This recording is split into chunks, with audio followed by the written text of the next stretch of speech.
أعوذ بالله من الشيطان الرجيم. بسم الله الرحمن الرحيم.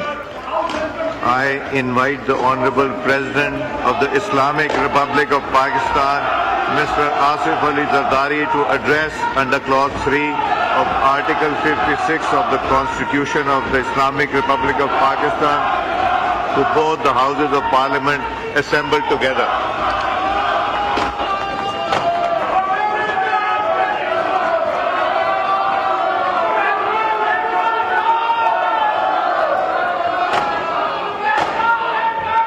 Bismillah ar-Rahman ar-Rahim. Chairman Senate Sayyid Yusuf Raza Gilani, Speaker National Assembly Sardar Ayaz Sadiq, Prime Minister of Pakistan Muhammad Shehbaz Sharif, members of the Parliament, distinguished guests, ladies and gentlemen, Assalamu alaikum.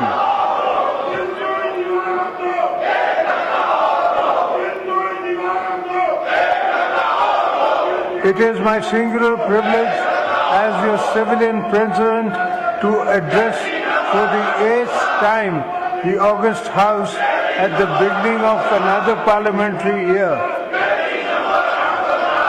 This moment marks not only the continuation of our democratic journey, but also provides us with an opportunity to review our progress and reaffirm our commitment to building a better future for Pakistan.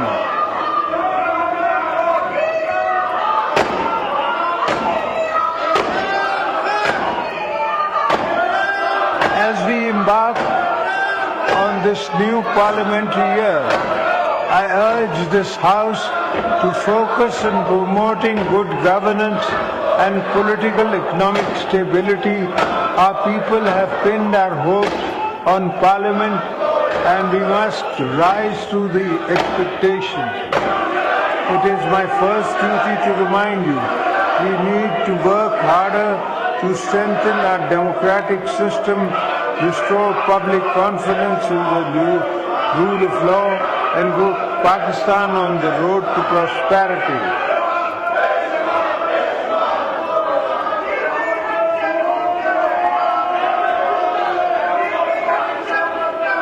I would like to appreciate the government's efforts putting the country on a positive path to economic growth. Our foreign exchange reserves have witnessed a surge. There was a substantial increase in foreign direct investment, and the stock market also surged to a historic high.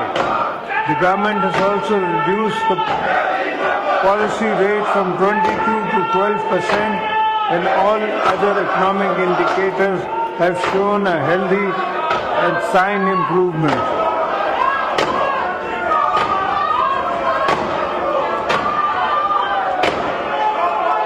Honorable members, you are aware the population dynamics of our country have changed. A combination of factors present challenging. We must address the high rate of our population growth along with strategic drift in our administrative machinery has increased governance issues manifolds. It is my considered opinion that this House should take this responsibility seriously and play its role in rail and reset our governance and service delivery outcomes.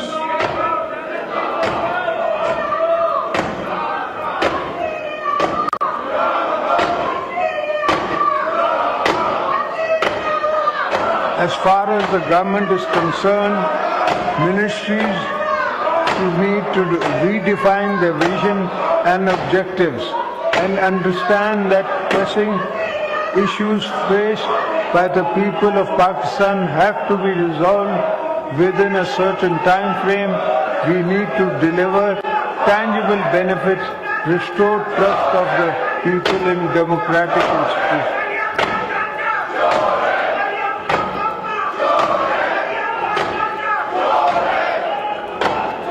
Democracy needs and give and take. And what better place to work of collective goals than this Parliament? As elected representatives, your function is role models for the nation. As you go about your parliamentary business, think beyond narrow goals. Think of the unity and consensus our country so desperately needs.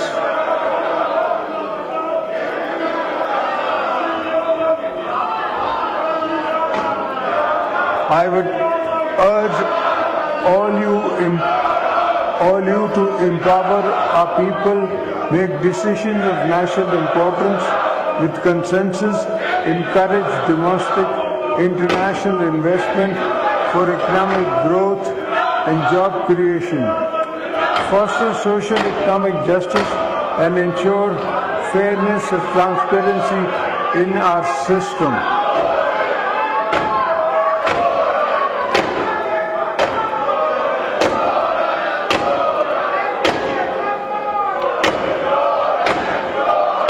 Chairman Senate, Mr. Speaker, for our country to prosper, it must build equitable.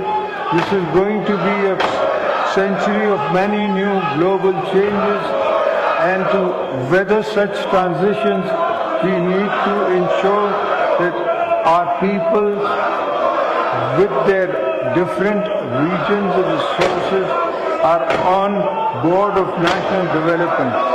It is my firm belief that a strong Pakistan is one where fruits of progress and development are equally shared by all its provinces and citizens.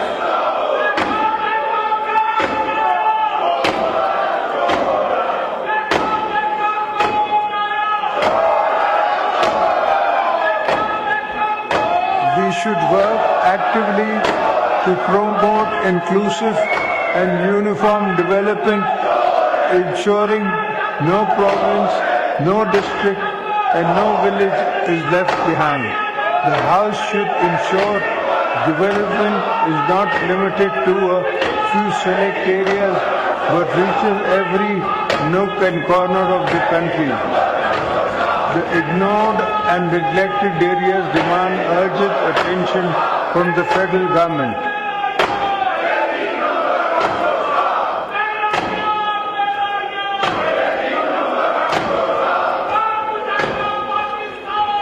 We also need investments in infrastructure, education, healthcare, and economic opportunities to address the sense of deprivation. Parliament is the one forum where any sense of deprivation cannot just be aired constructively, but also addressed with political empathy. By the executive branch, that is the test of real statecraft.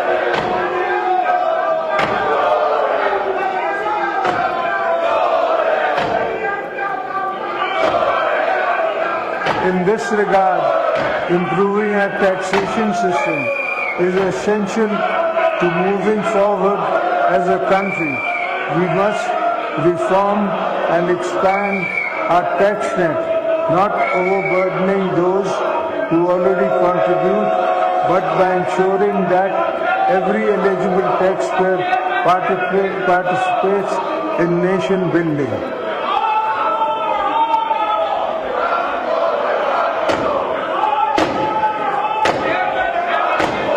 Pakistan should also diversify its exports, focusing on value-added goods and services to expand new markets and build a competitive export-oriented economy. We need to make our IT industry a key driver of economic growth.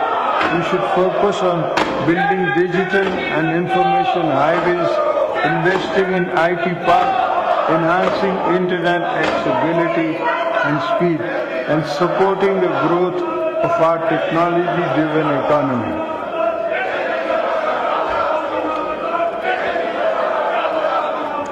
Equally important is the sustained support of small and medium enterprises. We must ensure access to credit, address procedural bureaucratic hurdles, and create policies that promote youth-led businesses. Our young people should be encouraged to enter businesses good through SMEs-focused programs, skill development initiatives, and accessible loan schemes.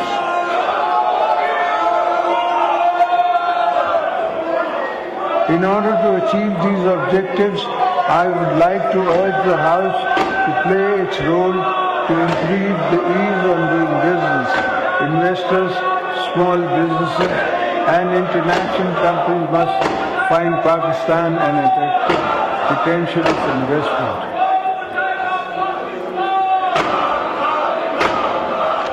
Honorable members, today the common man, the laborers, and the salaried class are facing serious economic hardships. Our citizens are burdened by inflation, high prices of essential items, and rising energy costs. As we approach the next budget, I urge this Parliament and the government to provide real relief to the people.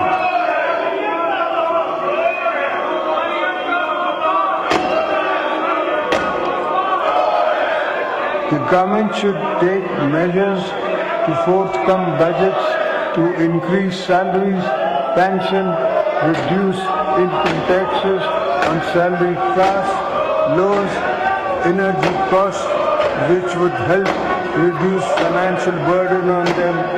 At the same time, we should avoid downsizing jobs cuts. Instead of our focus should be on creating jobs and utilizing trained manpower productively.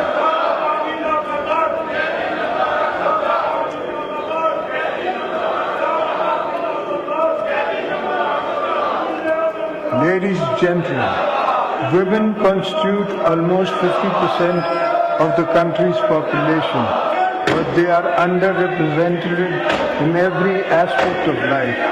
It is essential to empower them for enhancing their representation in various sectors.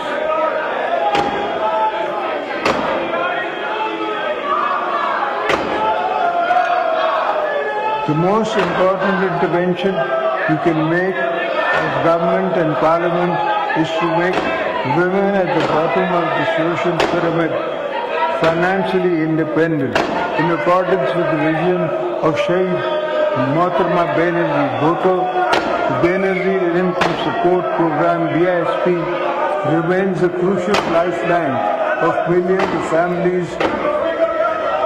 Its reach must be expanded and cash transfers should be further enhanced.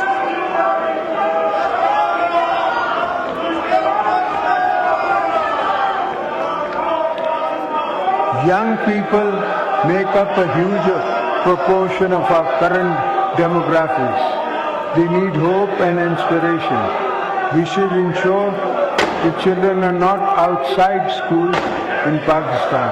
Promoting higher education, enhancing research in the universities should be a fundamental priority for creating a knowledge-based economy.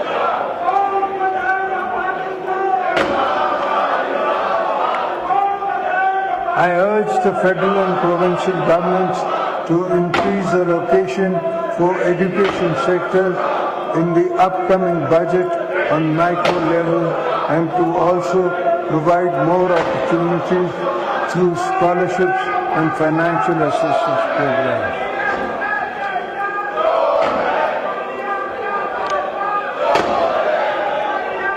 This is also the moment for us to reflect on how we can enhance access to quality health care, all our citizens, reduce worrying incidence of malnutrition and polio vaccination in many children. Emphasis should be laid on primary health care.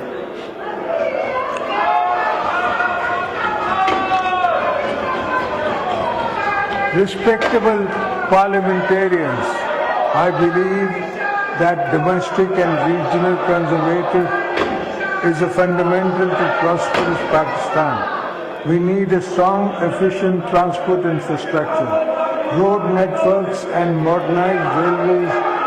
Gilgit-Baltistan and Balochistan require a special attention in terms of connectivity and development, as these regions are Pakistan's strategic frontier. They are vital to our national economy. This will not only lower poverty, but also stimulate the economy with the new job skills and markets.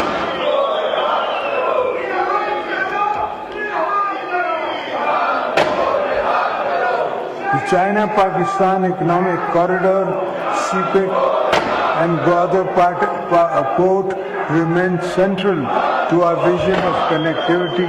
These projects must fully realize so that Pakistan can serve as a gateway to international trade, linking Central Asia, South Asia, and Middle East.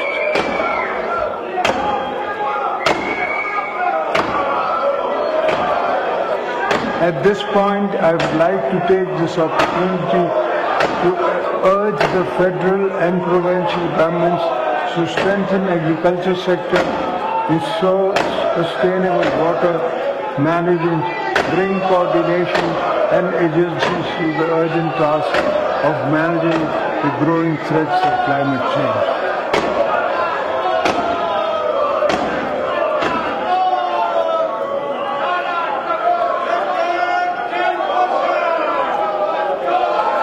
I say this because agriculture is a key pillar of our economy, and it is imperative that we modernize this sector by adopting new farming techniques, developing better seeds, investing in agricultural research and development, creating more jobs by making land more productive.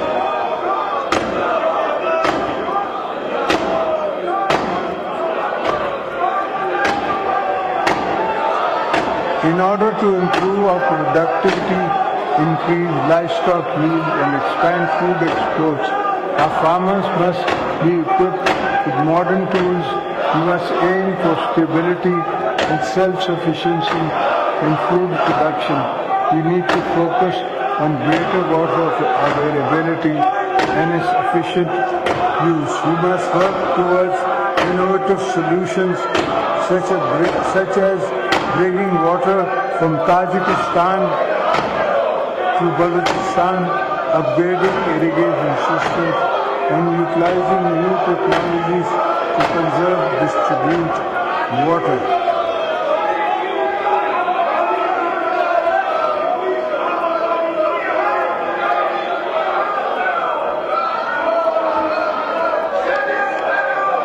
Our fisheries and livestock sectors have immense potential. Pakistan's rivers, lakes and coastal areas hold untapped opportunities for fisheries. Commercial cattle farming can open new avenues for employment and export. I urge the government to play its role in providing incentives, training and support to our youth to make this industry a vital part of our economic future. I would like to urge the government to seek greater cooperation and exchange with China in this regard.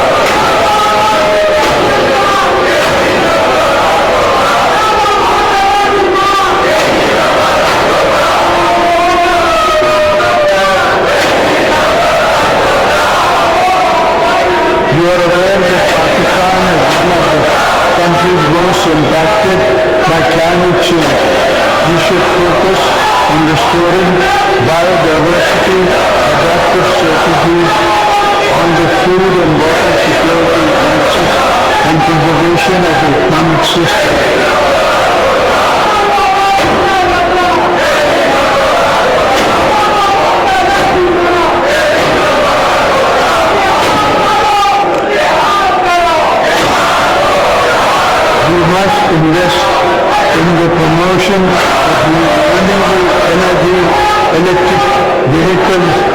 must also focus on recharging our wetlands and rivers so that they emerge pollution free, and because once again the lifeline for livelihood and rich marine ecosystem.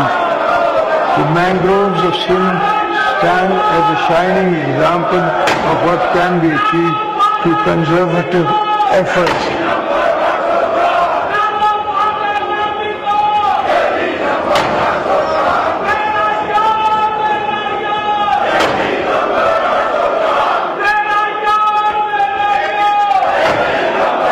I am glad to share that in Sindh we have planted 2 billion mangroves, which have also earned Sindh government a substantial finance through carbon credits.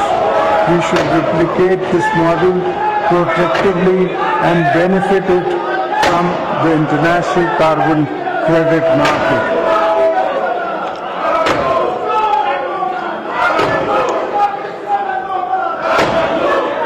Members of the Parliament, we view the current internal and external security challenges that need to further strengthen our security capabilities and enhance capacity for our law enforcement agencies to effectively deal with menace of terrorism.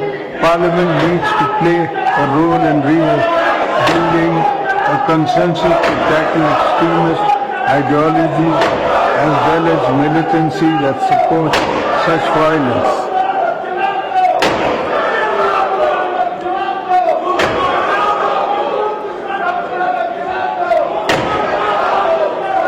We are all aware of the external support and funding the terrorists are getting today, causing human and financial losses to the nation. We must unite to ensure that the challenges don't gather more momentum, because already thousands of our security forces have sacrificed their lives in the fight against terrorism, and we cannot allow resurgence again.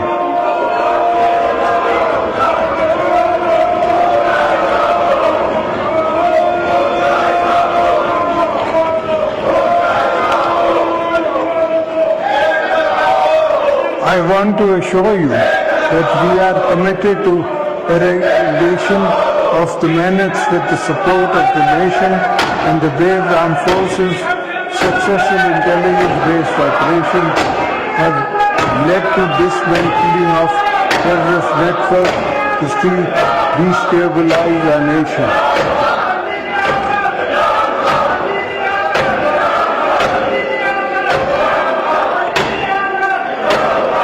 The entire nation is proud of its security forces and pays rich tribute to their bravery and dedication and countless sacrifices they have made in the service to the country. At the same time, we should not forget that militancy finds roots in deprivation and inequity. So we must focus on the development and the regions most affected by terrorism and create employment.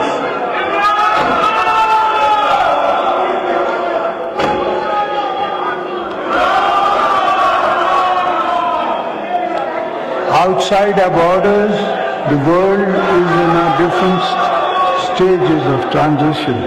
Pakistan remains committed to regional peace, stability, economic integration.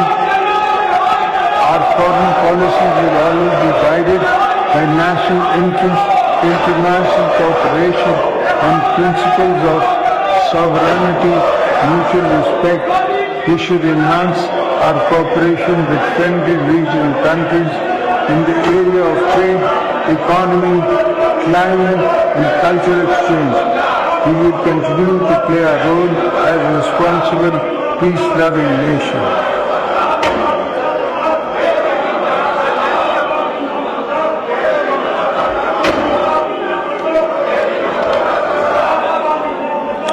Our time-tested relationship with China remains a cornerstone to our diplomacy.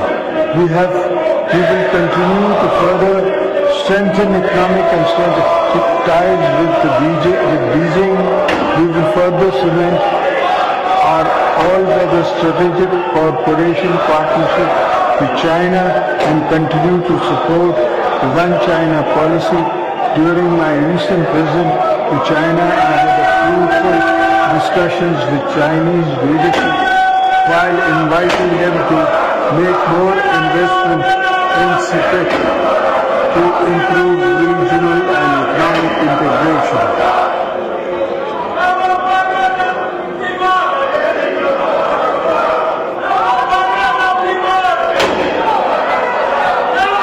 Through our recent engagements with the Chinese leadership, both nations have reaffirmed commitments to further strengthen economic cooperation. The benefit of CPEC will reach every corner of Pakistan with different projects.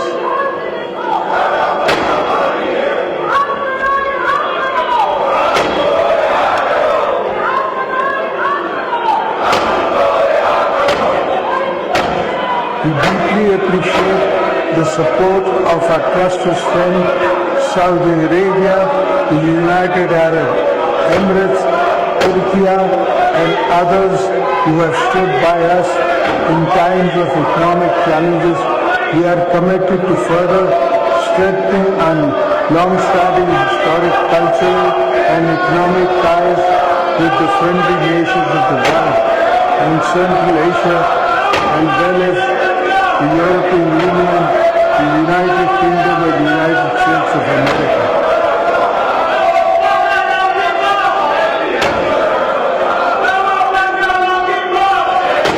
The recent successful counter-terrorism cooperation between the US and Pakistan is encouraging, and the two countries should build on this success to renew and enhance cooperation for joint goals.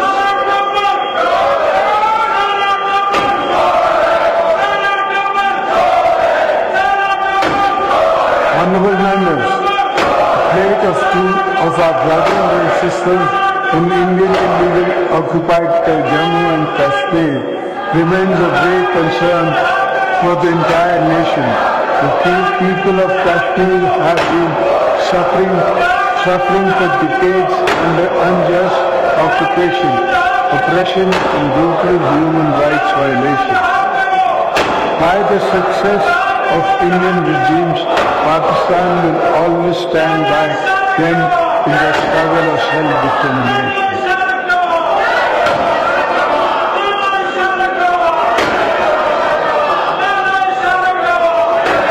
We reaffirm our unwavering moral, political, diplomatic support for the Kashmir people and call upon the international community to take decisive action against atrocities being committed by Indian occupied forces. The voice of oppression will not be silenced. Pakistan will continue to raise this issue at every international forum.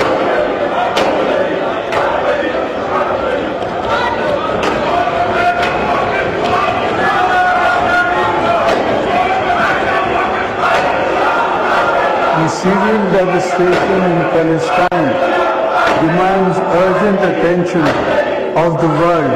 The Palestinian people continue to endure violence, displacement, ethnic cleansing, and oppression at the hands of Israel's security forces.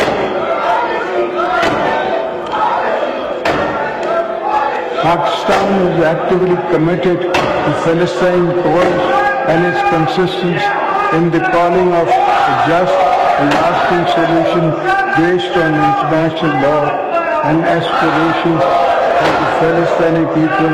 Our position is clear and wavering that establishment of an independent and sovereign Palestinian state with Al-Qudus al-Sharif as its capital is essential for lasting peace in the region. Honorable members, before I conclude, I just draw the attention of the House of a matter of concern for this federation. The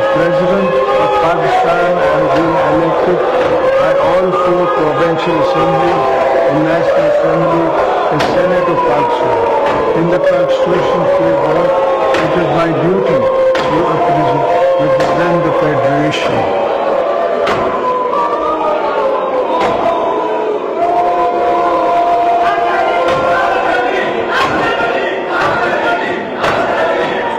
The most challenging circumstances when my wife Shahid Bhutto was assassinated, I was the one who chanted Pakistan Khape.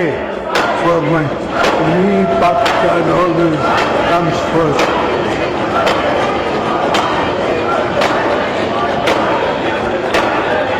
It is therefore my constitutional duty as your president, my personal obligation as a patriotic Pakistani to caution the House and the government that some of your unilateral policies are causing grave strain on the Federation.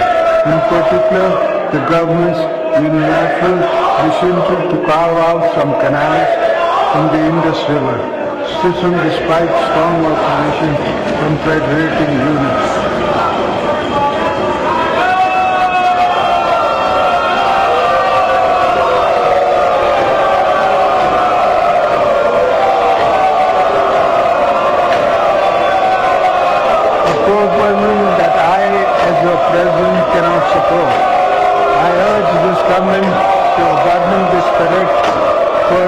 Proposal and work together with the stakeholders to come up with a viable, sustainable solution based on unanimous consensus among the federating units.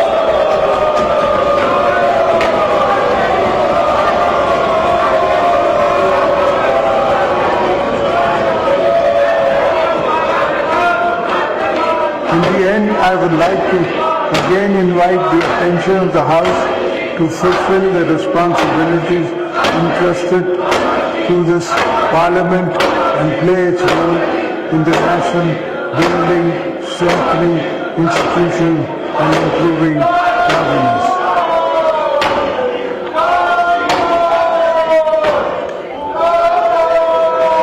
Let us put national interests supreme, set aside personal and political differences. Let us work together to revive our economy, strengthen our democracy, and uphold the rule of law.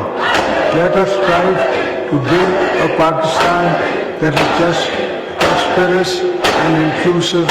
Make the best use of this parliamentary year. Thank you. Pakistan, Zindabad.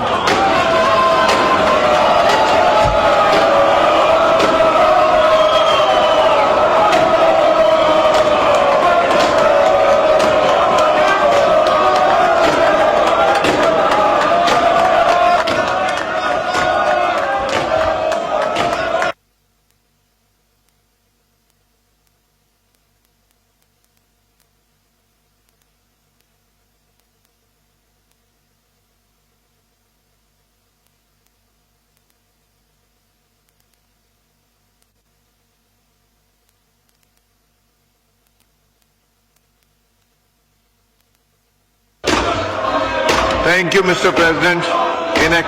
In exercise of the powers conferred by Clause 1 of Article 54 of the Constitution of the Islamic Republic of Pakistan, I hereby prorogue the session of both houses summoned to assemble together on Monday, the 10th March 2025 on conclusion of its business. Thank you, sir.